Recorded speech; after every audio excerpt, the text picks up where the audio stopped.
Today I will speak about La. La is often translated into English as soul or spirit, but this is misleading and doesn't do justice to this ancient mysterious Bönpo concept.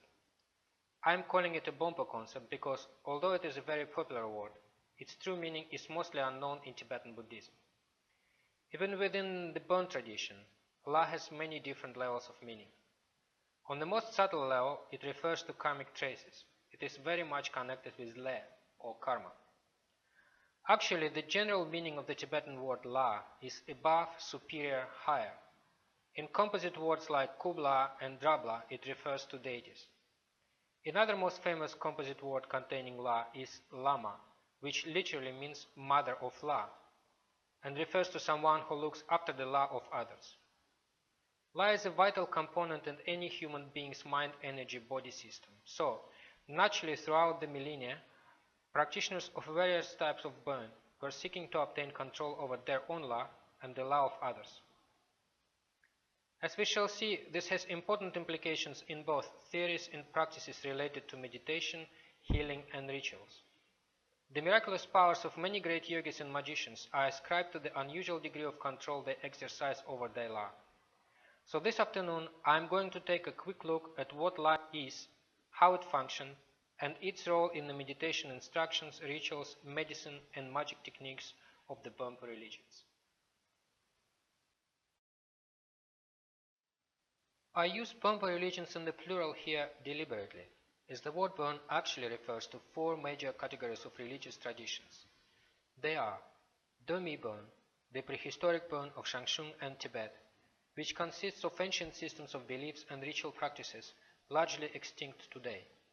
Fragments of these systems still survive within the traditions of Lapa and Pao, some aspects of which can be compared with Siberian shamanism. The second group is Yungdrung Bön, sometimes also called Bön Nyingma. This is the corpus of doctrines of the Central Asian Buddha Morata Hen, known in Tibet as Tampa Shenrab Miwo.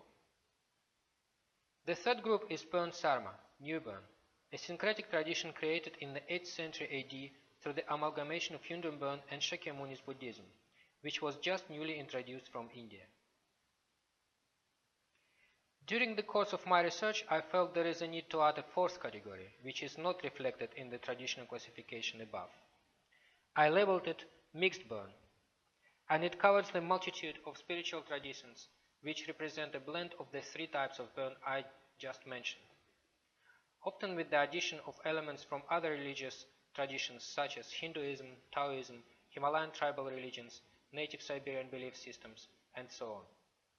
Mixed Bön would also include Mongol Buryat Bo Murel from the shores of Lake Baikal and the religion of the Naki in Yunnan, as well as secular Bön or the civic religion of the Himalayan borderlands studied by Charles Rumble in his The Navel of the Demoness.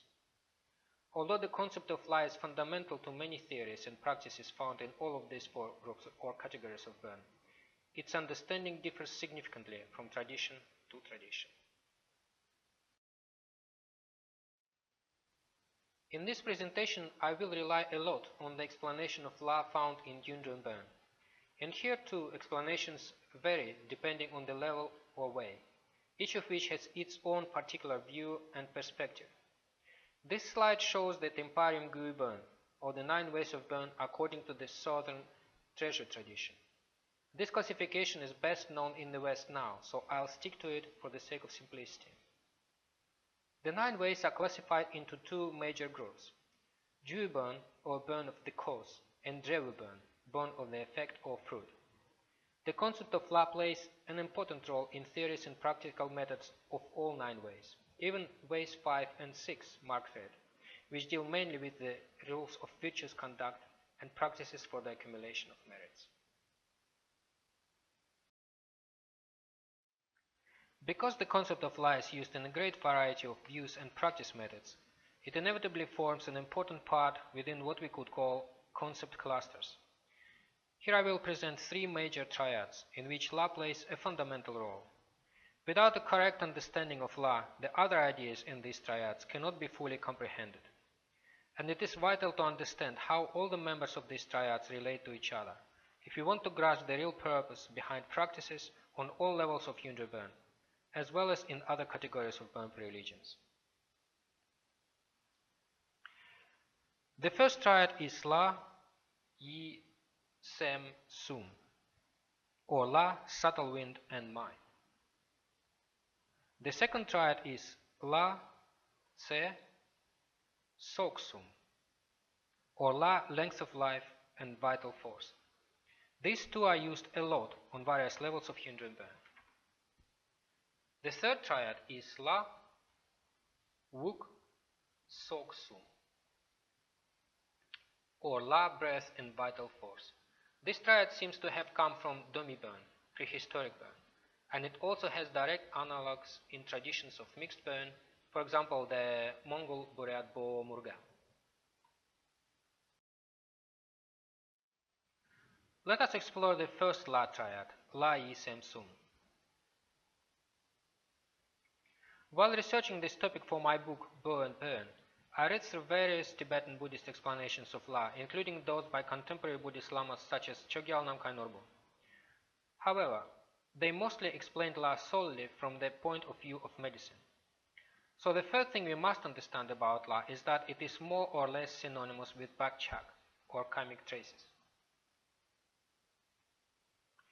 This is a fundamental point because it gives us an immense insight into the mechanism behind so many meditation techniques, rituals and theories found in Yungdrung. In Bönpo Dzogchen teachings we find the following example or parable which explains the interplay of the three members of this triad.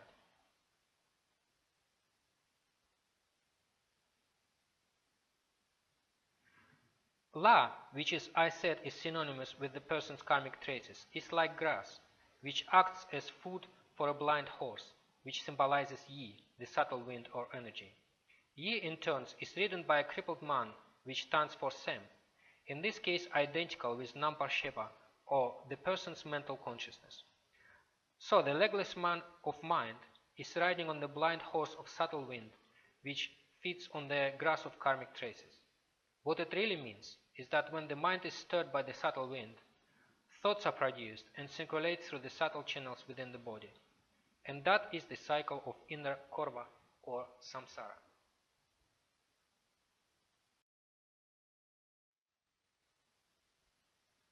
Okay, so as an example of how this works in practice, let's take a look at something we're all familiar with, lungta or prayer flags. These belong to the first way, Chashen Tegpa. The practice of lungta prayer flag is connected above all with Yi, the subtle wind, and works through connecting Yi to the external wind element.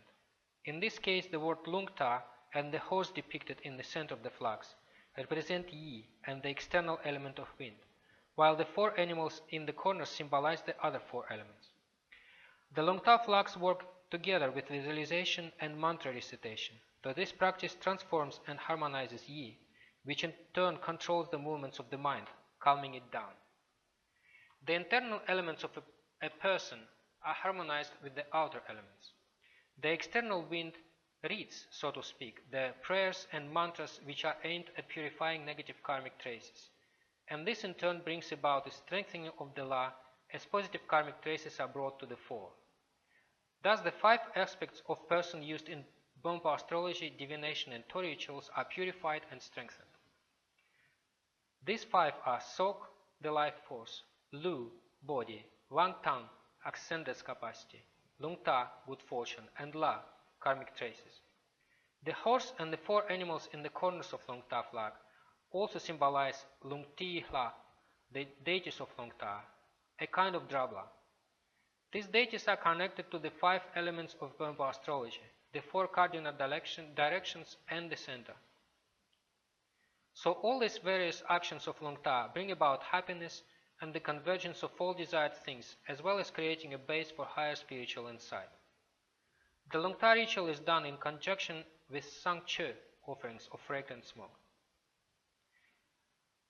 There is no doubt in my mind that Lungta were also used in Domi Bön, prehistoric Bön, but the mechanism of this practice was different because the understanding of La in prehistoric Bön is different. I'll explain this in detail later while dealing with the third La triad.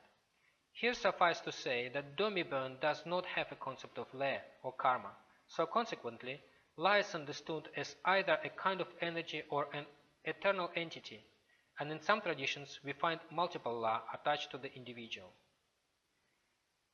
Since it is almost impossible to find any Domibon traditions in their pure form today, we can draw on the practice of Hi Marin in Mongol Buryat Bo Murgel, where some very archaic practices of Domibon are still in use today.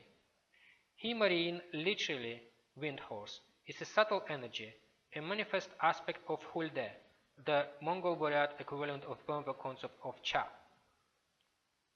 Hi Marin raises a person's energy, thereby bringing them success in whatever they do. This aspect is identical to Bönpo concept of Wang Tang, or ascended capacity, connected with Lung Ta force. Just as the word Lung Ta refers to both the concept of wind horse and the prayer flag, so Hi Marin energy has an eponymous physical support, a flag depicting a winged horse which looks similar to Pegasus of the ancient Greek myths. As Bönpo Lung Ta, this flag acts through coming into contact with the wind, so it is fixed either on a high pole inside the courtyard or on the peak of a mountain in one's locale. Their function is to sustain and increase a person's or a household's hulde and heshek hudak, the equivalent of the Bön concept of yang, to bring good luck, happiness, blessings, prosperity, and so on. The tradition of making and hanging Hi Marin flags originated in the distant past, centuries before Buddhism arrived to Buryatia at the end of 17th, beginning of 18th century AD. According to ancient customs, when a male child was born or when a son was married, a ritual was performed to increase his Hi Marin energy. In the course of this ritual, a horse was festooned with multicolored zala ribbons, symbolizing the union of sky and earth, and was set free. This horse represented the boy's Hi Marin energy racing between the sky and the earth. Later on, this ritual took on a more symbolic form, and the actual horse was depicted on Hi Marin flags as a winged horse with the wings symbolizing zala ribbons, originally tied on the horse. Each member of the family had a Hi Marin flag raised for them to ensure good luck and increase bayan, happiness, the equivalent of Bönpo Tashi. This is perhaps the original tradition of prehistoric Bön on which Tibetan Bönpo Lung Ta flags are also based.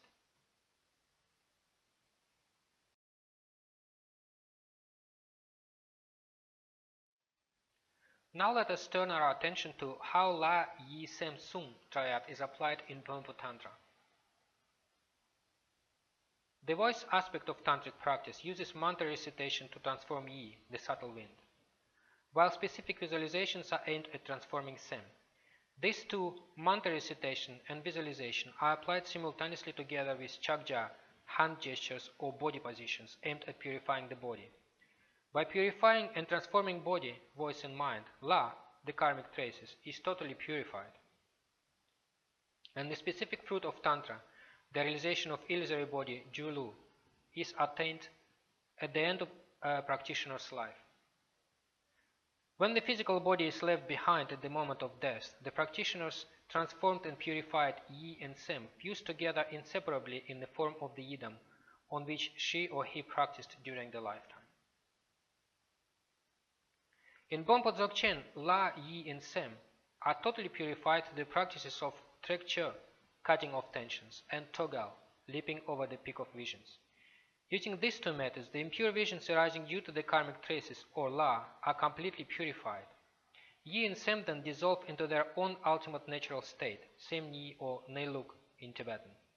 Since La, the karmic traces, is completely purified, there is no cause for physical body, so it also dissolves in the essence of the five elements. Thus no corpse is left behind, and the rainbow body, the Jalu Poa Tempo, is achieved. That is Dzog Sanjeva, or final Buddhahood according to Yungdrung Bön tradition. All sentient beings possess La, Yi, and Sem, whether they have taken a physical body or other form, or find themselves in the intermediate state of Bardo between death and the next life. Buddhas, on the other hand, do not have La, because all their karmic traces, Bakchak, have been completely purified. But they do have Yi and Sem in their purified form. In Bönpo Dzogchen teachings, the difference between the Sem of sentient beings and that of Buddha is often explained through the example of water. In the case of an ordinary being's mind, water is full of dust particles symbolizing thoughts, emotions, and so on, making it impossible to see through. A Buddha's mind is like crystal clear water without any traces of dirt. Another example likens sem to ice. The mind of ordinary beings is like ice, hard as a stone, conditioned by its own appearances which seem real to it. When ice has melted into water, it is just the same water which had previously appeared as ice, but is now returned to its natural state, Nailuk. There is then a continuation of sem after the attainment of Buddhahood. But this sem is not the same as the reincarnating consciousness of an ordinary sentient being, Nampa Shepa. Mind has dissolved into its own nature, the Simni. Let's take a look at the second La triad, La Tse Sok Sum. This triad is connected above all with the physical condition of the body, and it is much used in Sova Rigpa, Bönpo medicine, in both Che diagnosis and Men therapies, as well as in astrology, divination, ransom rituals, rituals of recalling La and Tse, long life and prosperity rites. Here La serves as a support for Sok and Tse. As long as La is connected with the body, we can talk about Sok and Tse. Sok, vital principle or essence, is a combination of Yi, the subtle wind, and La, karmic traces. It is like a pillar which connects mind and body. Tse, life force, is the duration or length of Sok. It is the duration for which this pillar fulfills its function. Tse and Sok can be understood as different aspects of the same thing. They are very deeply interconnected, but differ in their manifestation and function. If we take the example of a tree, La is the soil from which it grows. Sok is the trunk and branches within which the inner juices circulate. And Tse is the genetic code of that tree which determines how healthy or otherwise it is and how long it will stay alive. All incarnate beings have La, Tse, Sok, Sum, and as I said before, all sentient beings have La, Yi, and Sem, whether they are incarnate on the physical level or not. Buddhas do not have Tse and Sok, because these two are produced by La, karmic traces, which in case of a Buddha have been completely purified. Okay, so we have had a quick look at these two La triads in Yungdrung. Now let's see how they are understood in Dumibön. There can be little doubt that the concept of La, Tse and Sok existed in prehistoric Burn. However, they were understood quite differently, as Dumibön didn't have the two fundamental concepts, Le, karma, and cyclical existence, or Korva. Consequently, La was thought of as a special kind of psychic energy, a kind of Namshe, consciousness, the only aspect of a person which interacts with the energies of the external world. As such, it had a protective function. Tse and Sok were believed to be strictly tied to La, only being able to survive without it for a maximum of 6 months. This brings us to the third La triad, La, Wuk, Sok, Sum. We have already dealt with the two components, La and Sok, from the point of view of Yungdrung. Here, in the framework of this third triad, Sok retains a similar meaning and stands for vital principle. But La is thought of as support of all psychological, intellectual, and physical aspects of a human being. As such, it dwells within the body, either in the heart or pervading all the body equally. In either case, the function of La here depends on Wuk, respiratory breath, and Wuk in turn is inseparably tied to Tse, life force. So, should Wuk cease, Tse will collapse, and the person will die.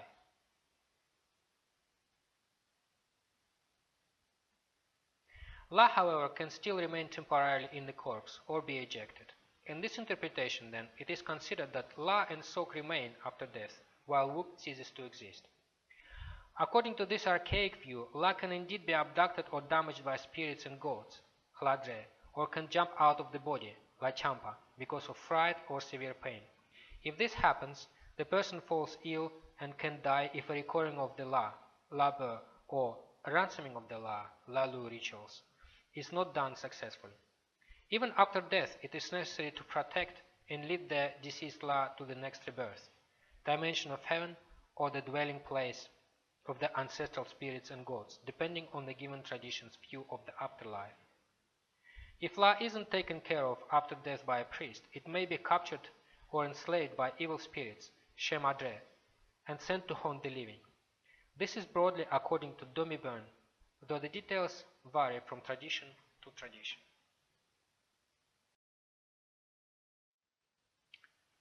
In some Himalayan traditions, we find the concept of multiple La. The Tamangs, for example, count 9 La, most of which can be lost or damaged in some way. In Mongol Buryat Bo Murgel, there are 3 Hunehen, or souls, so the concept of multiple La seems to have been widespread all over the Great Steppe and Siberia. This suggests that this third triad has its origins in the very archaic layers of prehistoric Burn. I'd like to take a quick look at the Mongol Buryat Bo Murgel equivalent of La, the 3 Hunehen. The first, Hein Hunehen, or good soul, is sent from the sky and stays with a person throughout their life. It has a protective function, taking care of the health, well-being, sanity and prosperity of its owner. It has the capacity to communicate with the Tengrian sky gods and benign spirits, petitioning them and asking favors for its owner. If a person lives well, then their good soul is well dressed, happy and rides a good horse. If a person's life isn't so good, their good soul is badly dressed, sad and travels on foot. At death, Hein Hunehen withdraws to the sky, regardless of what actions the person committed while alive. Their good soul continues living with the Tengrian sky gods. If Hein Hunehen happens to leave a person and wander off, it does not result in death, but one will certainly have a miserable life. The second, Dunda Hunehen, or middle soul, is the astral double of a living person, both physically and emotionally. It is material, but very subtle. In fact, it is nicknamed shadow because it follows a person everywhere and mimics the physical body. This is why in the past it was considered dangerous to step on a person's shadow. There was the risk of damaging shadow soul.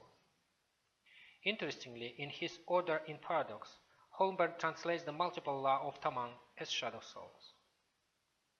If Dunda Hunehen happens to wander away, be damaged or stolen, its owner is sure to fall ill or die, although it can leave the body for short periods of time, for example during sleep. These two Hunehen are very much comparable to La and Namshe, the mental consciousness. The third, Muhenohen, or bad soul, is very tightly connected to the physical body, gives it strength and never leaves it. According to some sources, its main dwelling place is in the bones and skeleton. There are two views on the post-mortem fate of this Hunehen. Some maintain that after death it remains in the corpse and does not leave it, while others say it is eventually taken to the underworld of Erlik Han and becomes a dangerous bad spirit. That is why it is called bad. Nevertheless, it is an indispensable component of a human being, and it is in many ways parallel with Tibetan Sok. So we've seen there are significant parallels here between Bo Murgel Hunehen and Bönpo La, and I'd like to briefly mention two more, Amin and Hulde. According to Bo Murgel, these both are vital for human life. The first, Amin, means breath and life.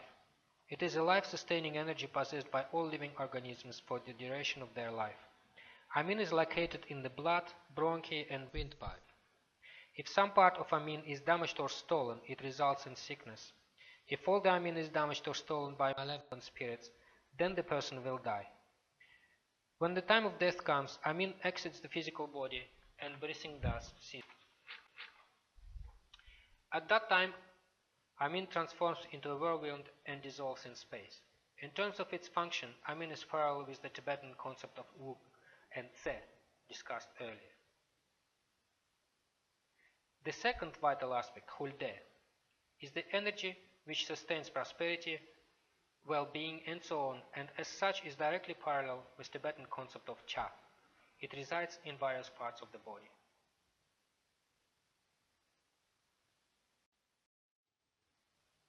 In Yungdrung, however, the causes for loss of La, disease and death are explained differently. The human body is made up of the 5 elements, and these are connected with Sem, mind. Sem in turn is influenced by Yi, subtle wind. Sem and Yi cause the power of the elements in the body to increase or decrease according to the store of karmic traces or La. When La is strong, then positive karma brings good fruit and the elements are in harmony with each other. That in turn brings good fortune, good health, long life, and so on. When La is weak, or when negative karmic traces come to the fore, the elements come into conflict with each other. That causes a leakage of Sok, the vital principle, which in turn affects Tse, the life force. As a result, the person may fall sick, lose prosperity, and even die. When that happens, it is said that La is lost. This is just a metaphor. In reality, La cannot be lost, as it is a fundamentally person's own karmic traces, which can only be lost, so to speak, when one becomes a Buddha. This understanding of the causes of illness, misfortune, and death is entirely different from the one found in Domibon, not only because the understanding of La is so different, but also because Domibon lacks the concept of Changchub Sem, the aspiration to achieve the state of Sanjie, or Buddha, for the benefit of all sentient beings. Changchub Sem is the basis of all practices on all levels of Yungdrung. Although some ritual methods used in Yungdrung may seem outwardly similar to those found in prehistoric and mixed Burn, they are in fact based on entirely different views. Consequently, results differ considerably too.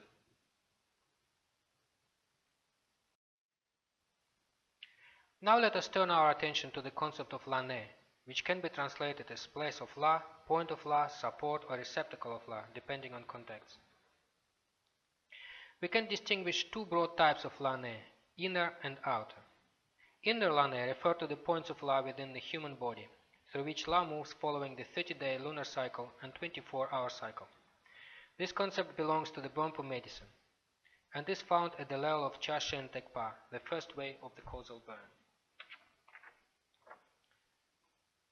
So, in the 30-day cycle, La moves through the points found on the surface of the body, starting from the left foot, then following the left side to the top of the head, which it reaches on the 15th lunar day. Then it descends down the right side until it reaches the soles of both feet on the 30th lunar day, after which the whole cycle begins again. This is for men. Women's La cycle starts on the right side and follows through the same points of La, but in reverse order. The 24-hourly cycle of La is the same for both sexes. It starts at dawn when La is in the bladder, at the sunrise it moves to the neck, but mid-morning it is in the lips and the back of the head. At noon it moves to the chest and ribs, and in the afternoon it is in the stomach. By sunset it reaches the heart, and at dusk it is to be found in the back. From late evening till dawn it permeates the whole body. This theory finds practical applications in variety of therapies such as massage, moxa, bloodletting, pulse and urine diagnosis, and so on.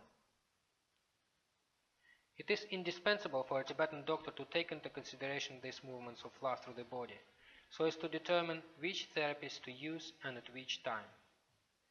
This is particularly crucial for moxa, bloodletting and any invasive therapies, as if they are applied at the wrong time in the wrong place, the patient will be harmed. By taking La pulse and examining urine, an experienced doctor can determine whether the patient's La is in correct position, damaged or lost. And if it is, they can determine which class of beings is responsible. This is very important, because if that is the case, it is useless to take medicines or apply external therapies. The patient needs to see a diviner to further investigate the precise cause of the problem and to recommend which two rituals should be performed. The patient only returns to the doctor after all the necessary rituals have been done, and then he is prescribed medicine, if that is still necessary. That is correct order of treatment. While medical texts speak of La moving from one lane to another within the human body, or being stolen or lost, this is just a kind of metaphor. In the real sense, La is karmic traces, so this cannot be something physical which can move around. In fact, the results of positive karma have simply stopped manifesting for a period of time due to secondary causes. Once the appropriate methods have been applied, then Lenchak, the karmic debts owed to other beings, have been paid off, and positive karma comes to the fore. Elements are brought into balance and the person gets cured. That is briefly the general concept of La in Bönpo medicine. As for the external Lane, the supports or receptacles of La, what are they? Basically, any external object can become a Lane. Most commonly, there are various features of the landscape such as mountains or lakes, or precious objects such as turquoise and gold, but not necessarily. It could be a car, for example. The Lane can also be other beings such as horses, yaks, and even other people. They all can serve as La support for a person, a family, a village, city, or nation. So what does it mean and how does it work? The principle is similar to that just explained for Bönpo medicine.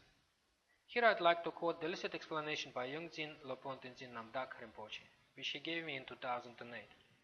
He said, La could be said to be karmic traces.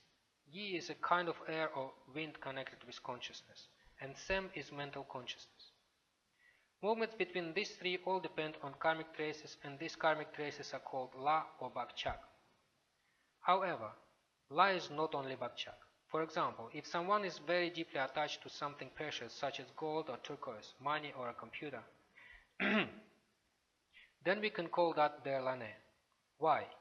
Due to the person's deep connection with this object, their La becomes connected with it, and so it becomes a kind of support for their La, Lane. In the days of Shanshun, the kings were very much connected with Mount Tise, and it became the king's Lari, or life force mountain. Lakes can also be a Lane, support of La. In the past, turquoise was expensive and very important, much more highly priced than gold, and that is why it is still used in some rituals to recall the La. Turquoise acts as the La support. In some villages they still maintain the ancient traditions, and there they have a special person who does divination once a year to determine what each family's condition will be in the coming year. When a child is born, they call this Anye, who gives the initiation of the 5 Buddhas, the Ringa, and also gives the child a name. In the olden days, if the baby was a boy, he would make an arrow very nicely and fix it to the central pillar of the family house. If the baby was a girl, he would make a little spindle and fix that to the central pillar. These both act as a support for the baby's La. The Anye also does a long life ritual for the baby using turquoise, and the stone is then tied around the baby's neck like a necklace. It is the same for both boys and girls. So, that is about Lane. End quote. So, the La and its receptacle are very tightly interlinked. This means that if the external Lane is damaged in any way, this will have a negative influence on the person connected with it, and vice versa. For example, in ancient Tibet it was considered that if the king's La mountain is damaged, he may become seriously ill or die, or if the king is seriously ill or dies, his La mountain might be damaged by an earthquake. Another example is Yungdrung Yunzo Lake, situated 100 kilometers southwest of Lhasa. Tibetans widely believe that this lake is the La lake of their nation as a whole, and that should it dry up, the whole population of Tibet will die. This principle is widely used in black magic too. Here the idea is to act on the external receptacle of La in order to affect the negative changes in the person connected to it. So if a black magician knows what the victim's La Shing or La tree is, then by cutting it, he can cause the person to fall seriously ill or even kill them. The same principle lies behind many tribal taboos, such as not cutting trees in certain woods, which in fact support the La of tribal ancestors, or not killing animals which serve as a tribe's totem. The same reasoning applies to animate Lane. Any being can become Lane for a person or a group of people if they have a strong attachment to it. For example, when a parent has a particularly strong attachment and affection towards one of the children in the family, in Tibet they say that the La of this parent resides in the child, or that the child has taken the La of his parent. Should something bad befall the child, the parent may lose his or her mind or even die.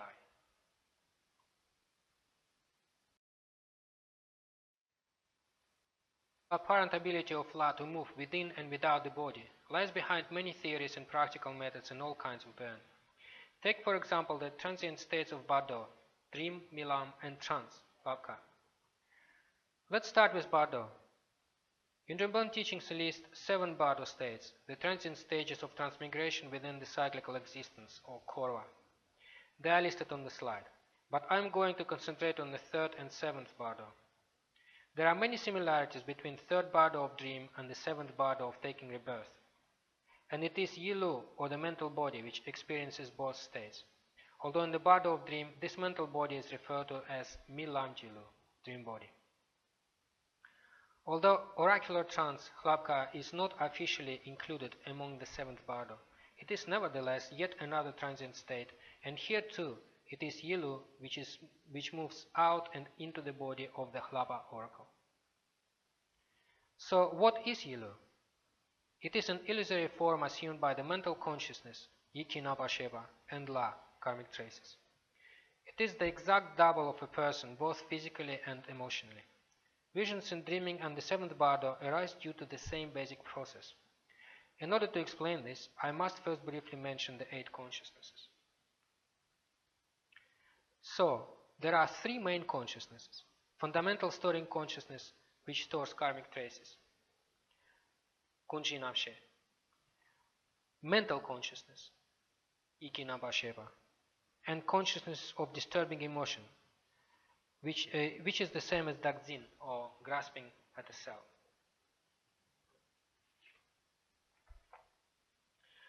Then we have the consciousness of 5 senses. These are not senses themselves, but are like lights radiating out of the main mental consciousness, which we can say is like a torch.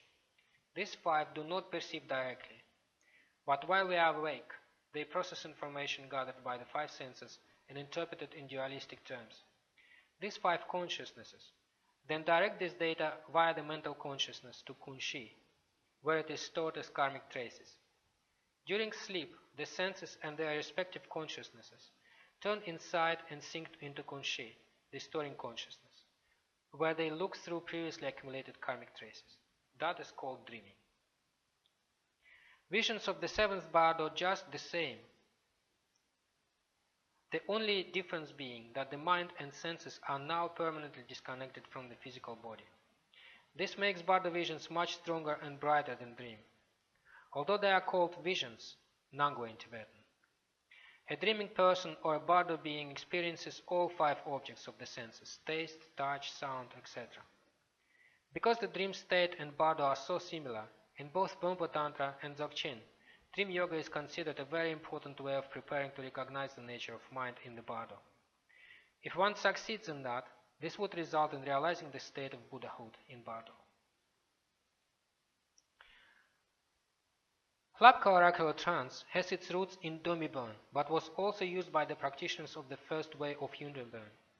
The deities invoked were Drabla sky gods. During the 8th and 9th centuries AD, the use of this method declined among Bonpos, and this ritual was taken over by the Buddhists in Tibet. Buddhists stopped invoking the Drabla, calling their own protective deities mounting gods and spirits instead. As these are of a lower spiritual stature than Drabla, Bonpos considered their methods unreliable. However, the Dongpo priests of the mixed burn tradition of Nakhi in modern-day Yunnan still use Drabla in their oracular trance. In Hlapka, which literally means words of gods, the mediums La and Namshe withdraws to the dimension of a god or spirit at the same time as this god or spirit enters the medium's body through the special channel running through the ring fingers up both arms of the center channel up to the top of the head.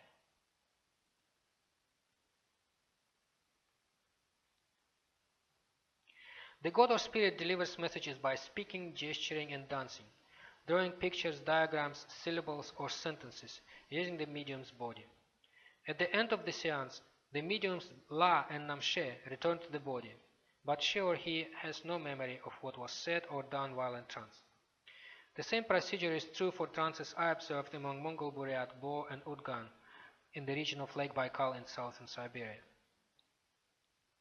An ordinary person can also be possessed by spirits through this channel due to various secondary causes, such as an improperly conducted burial or any behavior which disturbs spirits. This kind of possession is called nopa, evil attack, and results in madness and or dangerous illness. In this case, La, Tse and Soks are attacked, damaged or stolen and have to be ransomed. Various kinds of divination, including pulse and urine diagnosis, are used to determine what kinds of spirit cause nopa. In case of extreme possession, when the person completely loses control of their body and mind, red protection cords are tied around the ring fingers of the patient, thus trapping malevolent spirit inside the body. The spirit is then interrogated by the Lama, who establishes its identity and appropriate ritual to exercise it. This technique is still widespread in Bönpo enclaves in Nepal, in Dolpo and Dorpata.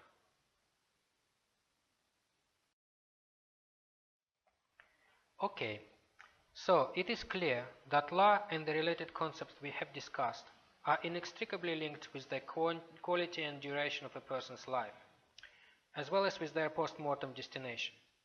So they play a very important role in healing, in rituals aimed at prolonging life, and in rituals for protecting and leading the deceased to a better rebirth. Since we don't have much time, I will just mention the main ones here. According to Yungdrung, the main cause for a long and prosperous and happy life is to have a firm store of positive karma accumulated in previous lifetimes. And if one wants to have a long, prosperous and happy life in future incarnations, one must take a vow of not killing and practice generosity. These are the primary causes for strengthening La, Tse and Sok, as well as Wantang, Lungta, Yang and Pao. The primary causes for short life, death and misery are Tse Dut Denga, 5 classes of demoniac disturbers of life. In Yungdrung, this actually refers to Dunga, or 5 poisonous emotions: desire, anger, delusion, pride and envy. When we act under their influence, karmic debts or lenchak are created, causing bad spirits and evil beings to manifest externally and harming a person in this lifetime. To help alleviate the sufferings arising from these entities, we find a great array of Lu ransom rituals in Yungdrung. Lopon Tenzin Namdak explains the basic mechanism behind this rise as follows. It is similar to paying bakshish to police or a government official and asking them for a favor. Although these rituals help temporarily, they are just provisional methods for the removal of obstacles, paving the way to higher meditation teachings which lead directly to realization of Buddhahood. We find La rituals among this general category of Lu ransom rites based on the principle of equal exchange, or Nyamje. Here, La, Tse and Sok, which have been stolen by evil entities, are bought back in exchange for a matching ransom. This principle is used in all 3 groups of Lu rituals: Do, Lu, and Ye. One of the main ritual offerings in any of these is Lu ransom itself, an effigy made of tsampa. There are many different kinds of these effigies, starting from a simple chambu, made by squeezing dough in the fist and making an impression of the thumb on the top of it, thus leaving 5 dents which represent the enjoyment objects of 5 senses. It is done in right hand for males and in left for females. Then there are various Lu effigies made in the shape of a human. For more elaborate ones, powders from precious stones and minerals can be added to the basic tsampa dough, or the figurine can be decorated with feathers or dressed in the clothes of a person whom the effigy is designed to ransom.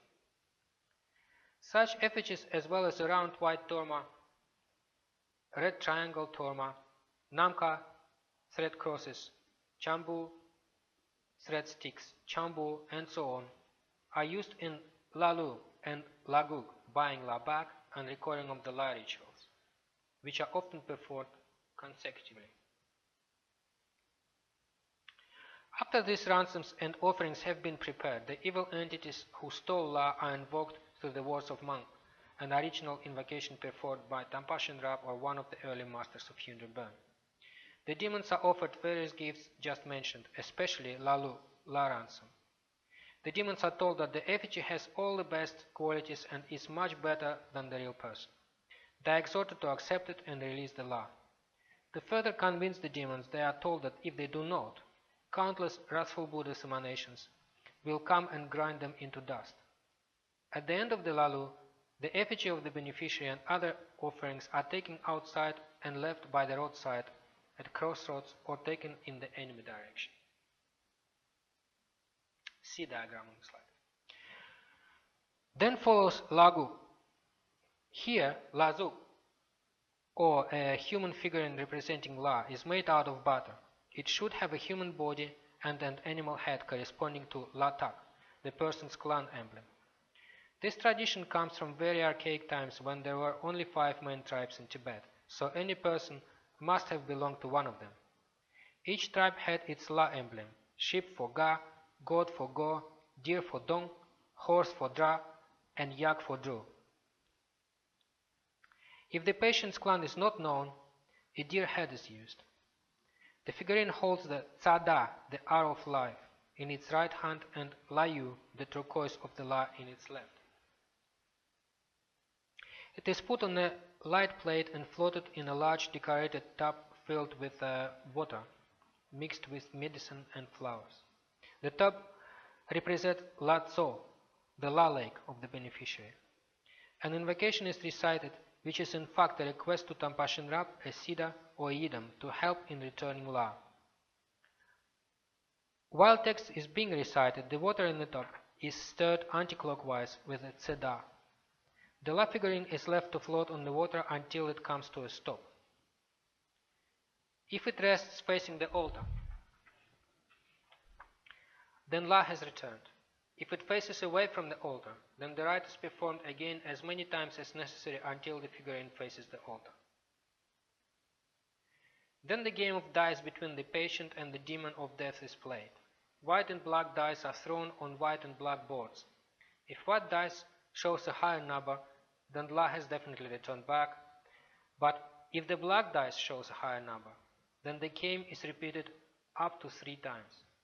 If black still wins, then the rite is performed to Shinje, the Lord of Death.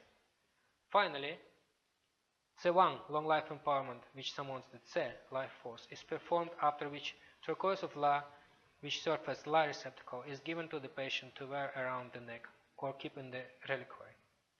He or she must take care not to lose or damage it, as this may cause La to disperse again.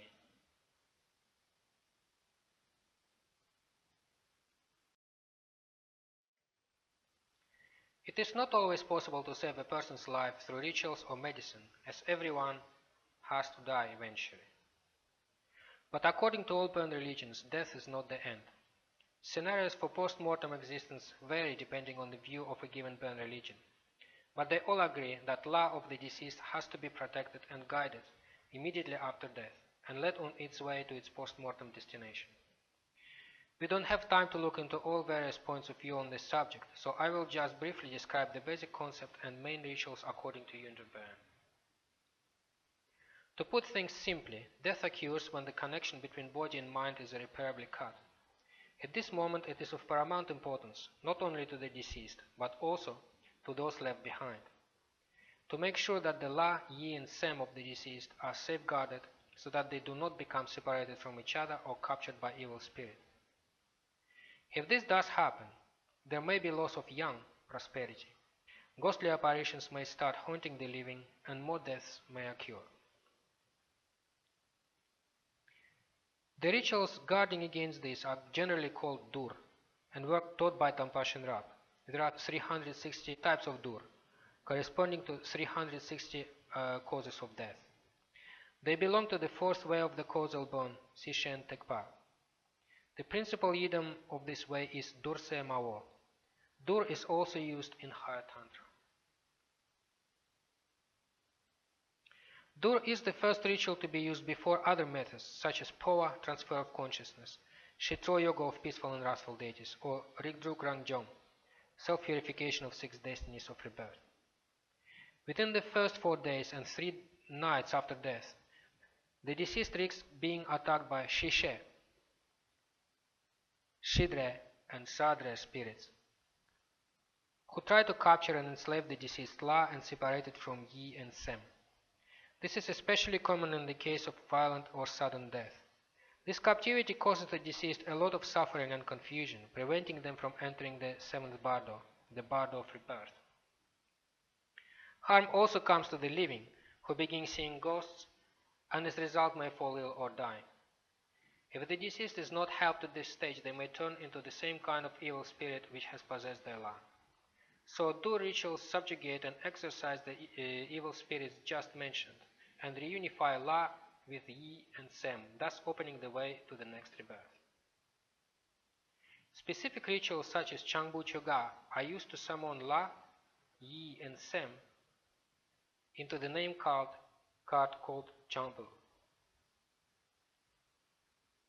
This ritual purifies negative karma, creates the cause for achieving a better rebirth or even complete liberation from Korva by giving teachings on Bardo and initiation into the cycle of peaceful and wrathful deities to Namshe, consciousness of the deceased, now summoned into the name card.